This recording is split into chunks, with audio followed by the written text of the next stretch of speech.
Wanita bos pedagang ayam goreng di Kabupaten Bekasi tewas dibunuh oleh karyawannya sendiri dengan menggunakan tabung gas. Pelaku baru bekerja kepada korban selama 3 hari. Tim Liputan Kompas TV.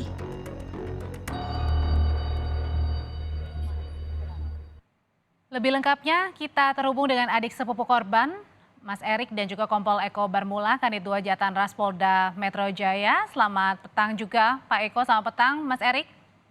Siap, selamat petang, Mbak Audrey. petang. Saya ke Mas Erik dulu. Mas Erik kemarin juga sempat ikut menjemput anak korban. Bagaimana kondisi terbaru dari balita ini?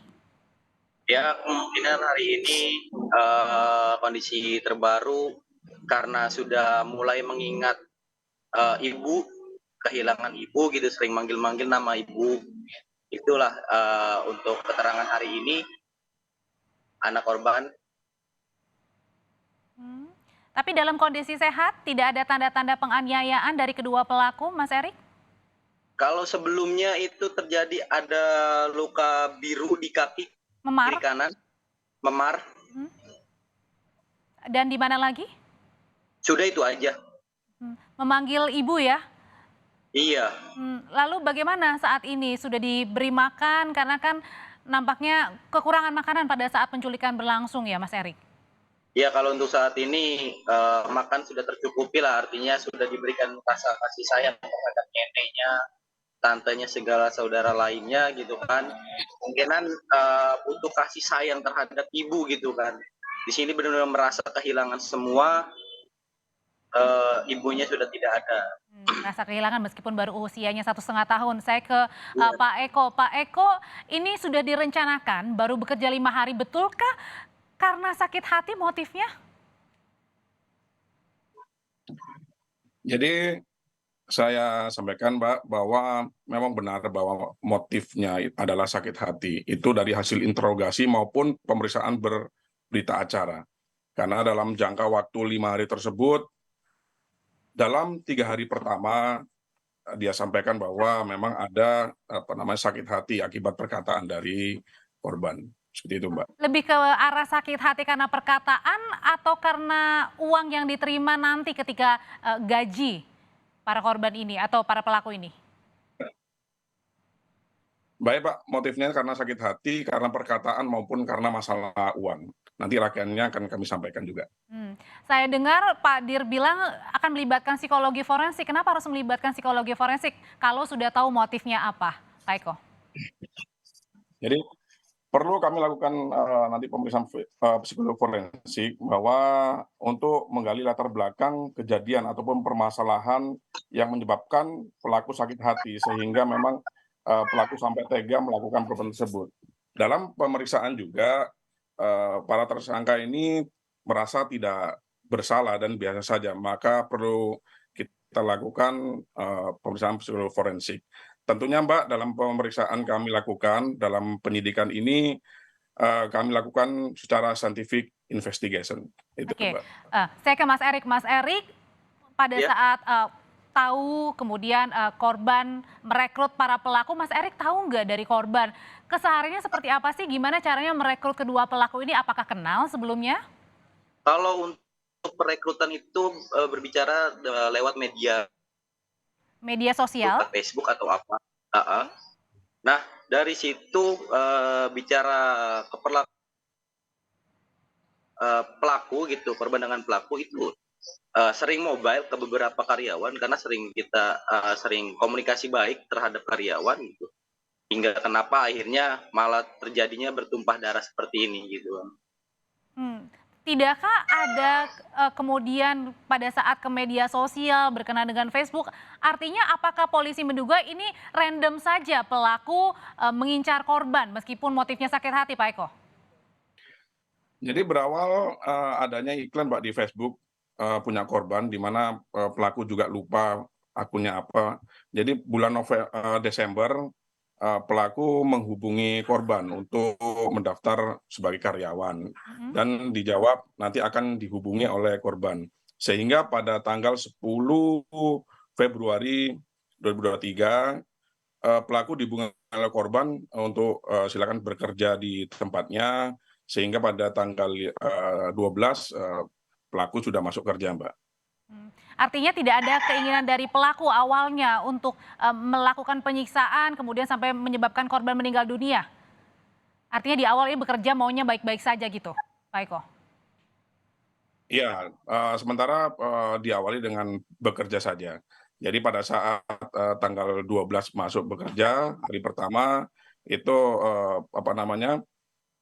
kenapa sampai terjadi motif sakit hati tersebut, kami gambarkan bahwa memang pas hari pertama kerja, dari keterangan pelaku bahwa pelaku olahannya, masakannya kurang bagus sehingga ditegur oleh si korban.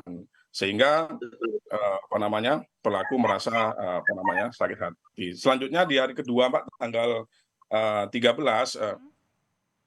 bahwa uang setoran yang setorkan oleh pelaku ke korban masih ada kekurangan. Nah, sehingga di situ bertambah sakit hatinya si pelaku. Dan di hari ketiga bahwa si pelaku akan berencana kasbon kepada korban sebesar Rp65.000. Digunakan untuk apa? Digunakan untuk membayar utangnya pelaku pada saat perjalanan dari rumahnya yang di Subang ke Bekasi. Nah, tentunya pada saat itu korban tidak mengiyakan. Akhirnya pada hari ketiga itu pelaku berencana untuk membunuh korban. Oke, pelaku Sehingga berencana. selanjutnya pada hari keempat, tanggal 15, pelaku sudah merencanakan itu sepenuhnya. Dia mencari adakah balok di sekitar TKP tapi tidak ditemukan. Namun di situ ada tabung gas.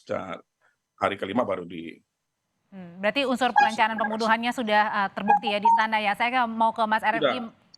Mas Erik, pada saat pelaku ini menculik balita yang artinya adalah anak dari korban, itu anak balita ini di mana? Di dekat dengan korban berarti? Itu anak itu berada di dalam dengan korban dan menyaksikan, mungkin melihat orang tua perempuan yang lagi sedang dipukuli dan dianiaya oleh pelaku. Dan mirisnya korban balita ini yatim piatu ya, karena ayah juga sudah tidak ada. Betul. Kalau Karena di usia dia 3 bulan itu sudah tidak memiliki orang tua laki-laki, hingga dia merajak dewasa di 1,5 tahun ini, dia sekarang ditinggalkan oleh ibunya. ditinggalkan ayah, ditinggalkan ibu, apalagi tadi masih 1,5 tahun, melihat pada saat ibunya satu-satunya ini akhirnya dibunuh begitu ya. Nah, melihatnya adakah mungkin gelagat-gelagat balita ini ada yang berubah begitu? Bagaimana bentuk pendampingannya untuk memulihkan kondisi psikologi dari sang anak ini yang masih balita, Mas Erik? Kalau bicara psikologisnya ya mungkin pengingatan daripada dia ini yang tadi saya sampaikan, bahwa dia selalu mengingat-ingat itu aja sih. Selalu memanggil nama ibu gitu kan. Artinya kita sebagai keluarga di sini mungkin ya semua merasa sedih lah melihat seorang anak yang kecil seperti itu memanggil ibunya yang tidak ada. Ini kayak gitu sekarang perubahannya. Oke, saya kembali ke Pak Kanit. Pak Eko, kenapa bisa melibatkan anak berusia 14 tahun dan kabarnya keduanya pelaku ini tidak merasa bersalah ya? Iya, sementara pada saat pemeriksaan, interogasi maupun berita acara, dari pelaku ini kami lihat gerak-geriknya itu tidak merasa bersalah, Mbak. Sehingga kita perlu melakukan koordinasi dengan psikolog forensik untuk melihat bagaimana motif ya kan terkait sakit hati yang dilakukan oleh pelaku. Dan betulkah kedua pelaku ini tadinya ingin melarikan diri? Iya, jadi setelah melakukan perbuatan tersebut, pelaku akan melarikan diri. Sebenarnya dia mau merencanakan ke Jogja, namun pada saat di Subang kan memang kehabisan. Nah, dari situ baru akan melanjutkan perjalanan lagi. Melanjutkan perjalanan dengan cara meninggalkan anak balita yang diculiknya juga? Betul, jadi di Subang itu adalah perjalanan terakhir bersama si anak. Setelah ditinggalkan, rencana pelaku tersebut akan melanjutkan perjalanan, Mbak. Tapi alhamdulillah sebelum melakukan perjalanan lebih jauh kami berhasil mengamankan kedua pelaku tersebut. Dan alhamdulillah anaknya juga terselamatkan. Mas Erik, saya balik lagi ke anak balita yang baru berusia 1,5 tahun lagi. Mas Erik, saat ini nanti anak balita rencananya akan dirawat sama siapa, dan apakah mungkin ada juga rencana untuk pergi ke psikolog mungkin untuk melihat bagaimana kondisi dari anak ini?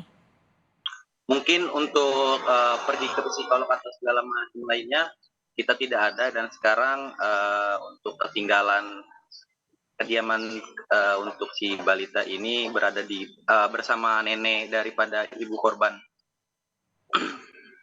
Baik, terima kasih Mas Erik, adik sepupu korban dan Kompol Eko Barmula, Kanit 2 Jatan Polda Metro Jaya yang telah mengungkap pelaku yang bermotif sakit hati membunuh bos ayam goreng di Jawa Barat. Terima kasih, Bapak-bapak, sehat selalu.